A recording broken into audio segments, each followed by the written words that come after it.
हाथ में त्रिशूल लिए वह तेजी से आसमान से समुद्र की ओर गिरता है। जैसे ही वह पानी से टकराता है, समुद्र फट पड़ता है। एक जबरदस्त धमाके के साथ सैकड़ों फीट ऊंची भयानक सुनामी उठ खड़ी होती है और सीधे जहाजों की ओर बढ़ जाती है। समुद्र में पीछा कर रहे दुश्मन जब तक हालात समझ पाते तब तक बहुत देर हो चुकी होती है। पूजा करने वाले पुजारी की मदद से वह आखिरी पल में किनारे पर कूदकर बच जाता है, लेकिन जहाज पर मौजूद सभी सैनिक उस तबाही भरी लहर में बह जाते हैं। जो कुछ लोग किसी तरह जिंदा बचते हैं, वे समुद्र में फैले तेल की वजह से पूरी तरह काले पड़ जाते हैं। पहाड़ों के झरने से वे खुद को साफ करते हैं, क्योंकि उसकी मां जिंदगी में एक हीलर हुआ करती थी। पुजारी उसे समझाता है कि फिलहाल बदले की आग को शांत रखे और पहले अपनी मां को सम्मान के साथ दफन करे। जब वह अपने घर लौटकर अपनी मां का अंतिम संस्कार करता है तो घर के कोने में उसे एक छिपा हुआ मैकेनिज्म मिलता है। जैसे ही वह उसे जोर से खींचता है, पास रखी एक चट्टान हल्की सी सुनहरी रोशनी छोड़ने लगती है।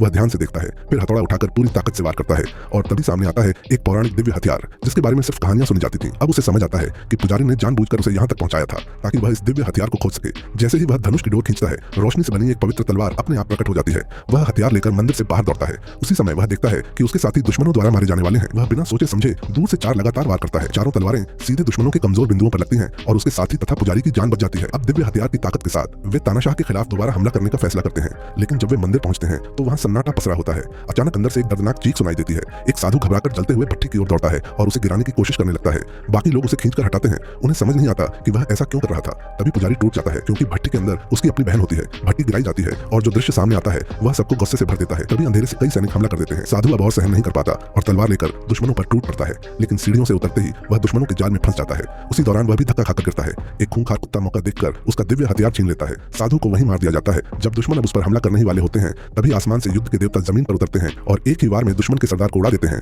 बाकी लोग कुछ समझ पाते उससे पहले ही देवता अपनी अपार शक्ति से मैदान का पासा पलट देते हैं।